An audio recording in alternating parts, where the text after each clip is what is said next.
What's wrong with the way we think about success? For most of us, when we think about success, it's pretty narrow. We end up thinking about things like wealth, status, power, and we sort of think that you have to choose between that and being happy. Dark horses show us that you actually don't have to choose. The secret is Harvard researcher Todd Rose. He's a former Harvard University professor, author of several best-selling books on psychology of personal achievement, co-founder and president of the Populous think tank. 토드 로즈는 하버드 교육대학원에서 개개인학 연구소를 이끌고 있는 교육신경과학 분야의 선도적인 사상가입니다. 그에 따르면 우리가 일반적으로 생각하는 성공 법칙은 20세기 초 산업화 이후에 정립되었으며 이미 시대가 바뀌었기 때문에 새로운 성공 법칙이 필요하다고 합니다. 새로운 성공 법칙을 기반으로 성공적인 삶을 살고 있는 사람들이 점차 늘어나고 있으며 토드 로즈는 이들을 인터뷰한 뒤 공통점을 정리했습니다. 새로운 성공 법칙을 알게 되면 그 누구라도 충족감이 넘치는 삶을 살 수 있다고 하는데요. 과연 그게 무엇일까요? 그럼 바로 시작하겠습니다. 현대의 일반적인 성공 공식은 기업 및 공공기관 등의 조직에 들어가 높은 지위로 올라가는 것입니다. 이 성공 공식은 20세기 초를 기점으로 정립되었습니다. 20세기 초부터 서구 사회는 공장 중심의 제조업 경제로 전환되었고 대량 생산, 조직 위계, 의무 교육이 보편화되었습니다. 이에 발맞춰 상품,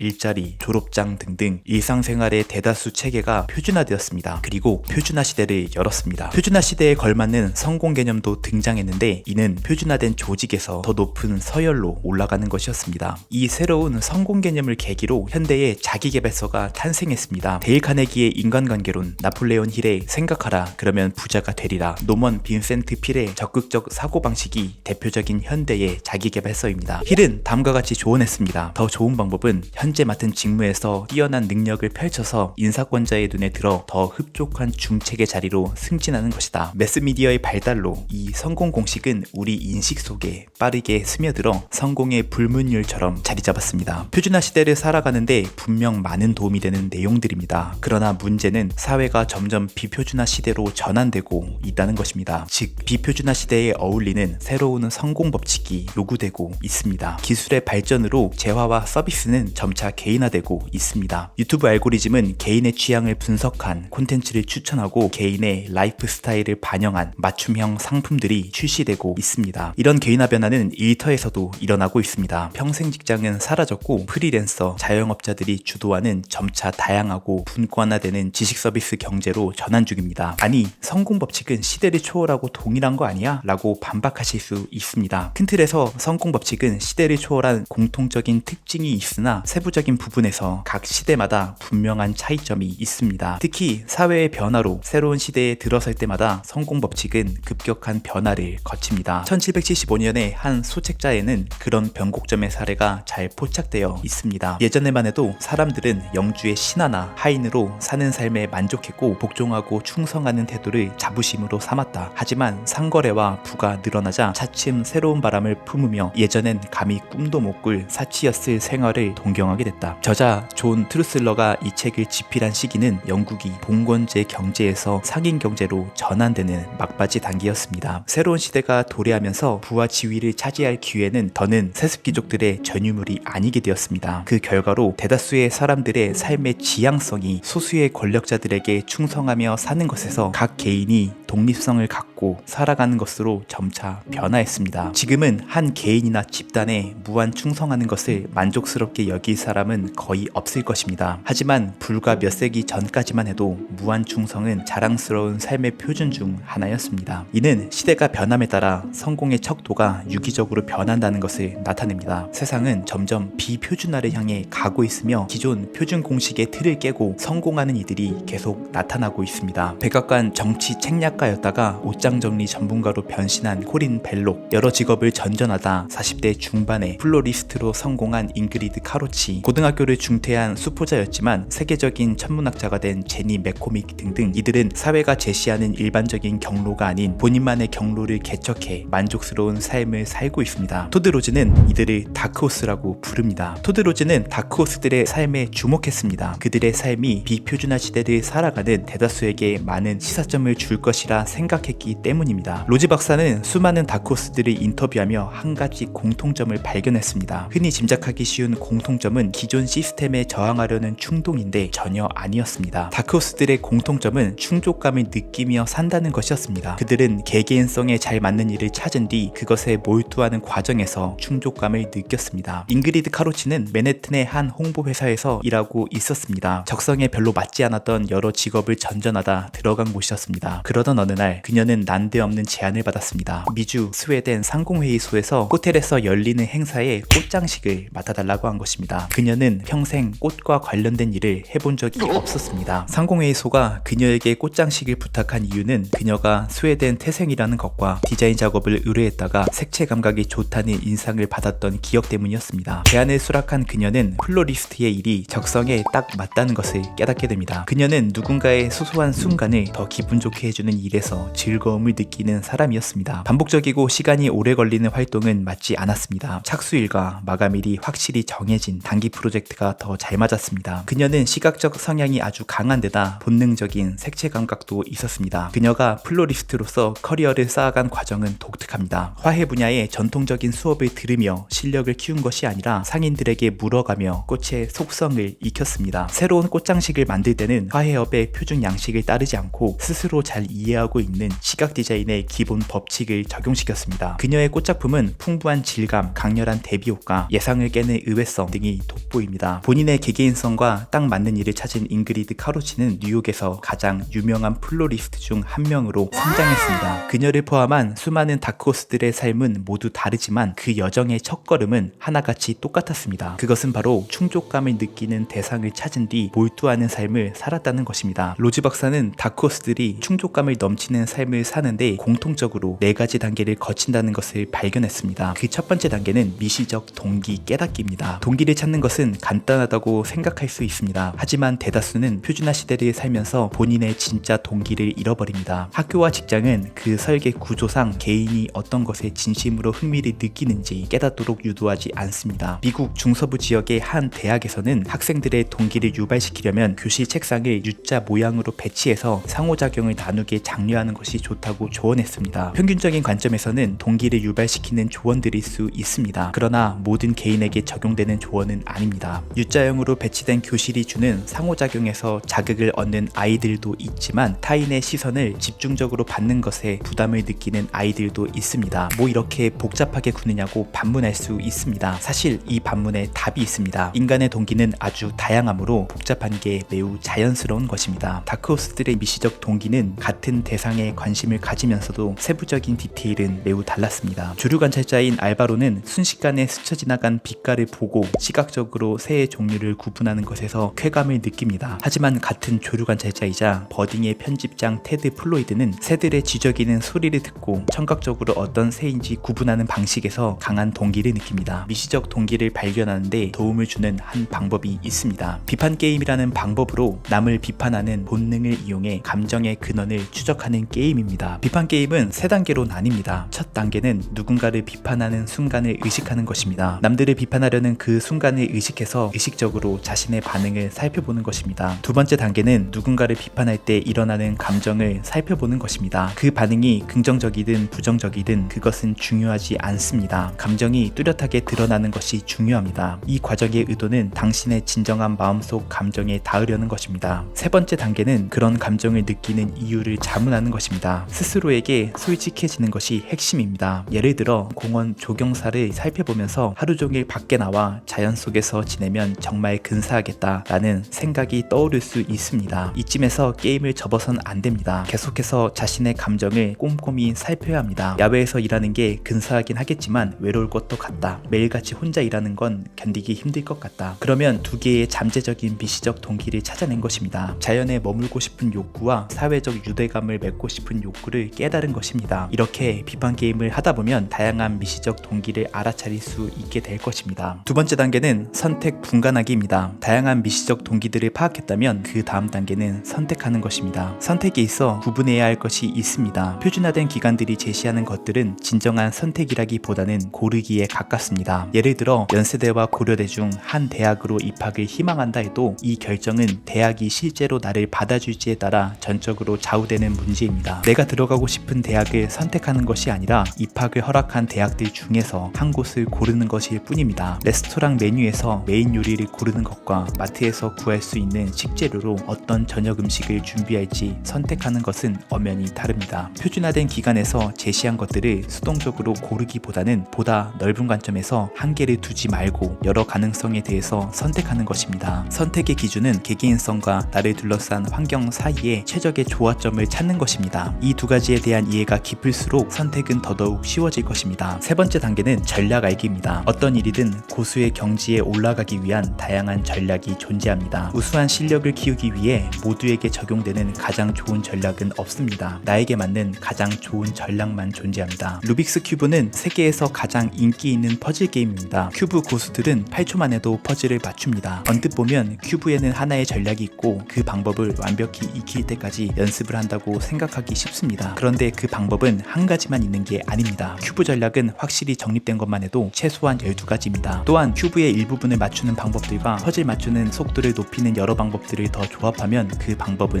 매우 다양해집니다. 다양한 큐브 전략이 존재하는 것과 마찬가지로 내가 선택한 일에도 고수가 되기 위한 여러 가지 전략이 존재합니다. 관건은 특정 전략을 수동적으로 따르는 게 아니라 자신의 장점을 파악해 적절한 공부법과 훈련법을 거쳐 이를 전략으로 발전시키는 것입니다. 제니 맥코믹의 사례가 좋은 예입니다. 그녀는 세계적으로 존경받는 천문학자인데 고등학교를 중퇴한 수포자였습니다. 천문학은 수학 의존도가 매우 높은 분야라는 점을 고려했을 때 독특한 이력입니다. 하지만 제니에게는 다른 장점들이 있었습니다. 왕성한 호기심, 빠른 기술 습득력, 그리고 끈기였습니다. 왕성한 호기심을 기반으로 무료 천문학 강좌에서 많은 것을 질문하며 천문학을 익혔고, 빠른 기술 습득력으로 현대 천문학 관측 도구들을 직접 작동해보면서 능숙하게 익혔습니다. 끈기가 있어 관심 있는 성우는 몇 년까지도 꼼꼼하게 관측했습니다. 이런 꼼꼼한 관측 방식 덕분에 수천 광년 떨어진 천체의 안정된 이미지를 얻어 광도 곡선을 작성하는 데 필요한 정밀 기술력을 갖추게 되었습니다. 실력을 키운 제니는 세계적으로 존경받는 천문학자가 되어 20개가 넘는 새로운 행성 발견에 기여했으며 사이언스 등 여러 학술지에 수많은 논문을 공동 게재했습니다. 마지막 네 번째 단계는 목적지 무시하기입니다. 테드 로즈는 목적지와 목표를 구분해야 한다고 합니다. 목적지는 대체로 표준화된 기간이 정해둔 고정 불변의 도착지입니다. 반면 목표는 스스로 주체가 되어 지금 당장 실행할 수 있는 것입니다. 다크호스들은 목적지는 무시하지만 목표에는 집중합니다. 여러분이 고등학생인데 하버드 법대 입학이 목적지라고 가정하겠습니다. 목적지에 도달하기까지는 불확실한 상황과 돌발 변수들이 많으며 목적지 자체도 전적으로 표준화 계약이 정해놓은 것입니다. 하지만 지금 당장 실행 가능한 목표들도 많습니다. 철학책 읽기, 다음번 그룹 토론 대회에서 이기기, 현지 로펌에 인턴 지원해보기 같은 목표를 세우는 것입니다. 물론 목적지를 지향하더라도 장차 하버드 법대에 입학할 가능성은 분명 있습니다. 하지만 지금 당장 실행 가능한 목표들을 수행하면서 얻는 경험을 통해 자기 이해를 하게 되면 자신의 진정한 개개인성에 더 잘 맞는 새로운 선택들이 눈앞에 펼쳐질 가능성이 훨씬 더 커질 것입니다. 인간의 개개인성은 무제한적일 만큼 다양합니다. 미시적 동기의 개개인성, 선택의 개개인성을 비롯해 다양한 개인적 전략을 유도하는 개개인성까지 이 모두를 한데 아우르면 다양한 우수성으로 이끌어줄 경로가 무한대로 열립니다. 너무 일찍부터 일직선의 경로에 매진하면 더 많은 만족감을 줄 수많은 경로가 차단될지도 모릅니다. 개인화 시대로 접어들면서 개개인의 의미 있는 성취를 이룰 만한 요소들이 전례 없이 다양해지고 있습니다. 고양이 치료, 와인 추천, 그림 그리기 파티 기획, 프로 농구팀을 위한 수학 계산 같은 것도 생업이 될 수 있습니다. 들쭉날쭉한 재능이 가진 무한대의 다양성과 급격히 팽창하는 직업 기회의 다양성이 적절히 어우러지면 우리는 온전한 충족감을 느끼며 살아갈 수 있을 것입니다. 이미 펼쳐지고 있는 비표준화 시대의 목적은 세계 최고가 되는 것이 아닌 최고의 나를 만드는 것입니다. 앞서 소개해드린 다크호스의 4단계는 최고의 나를 만드는 좋은 지침이 될 것입니다. 시청해주셔서 감사드립니다. 좋아요와 댓글 및 구독은 영상 제작에 큰 힘이 됩니다.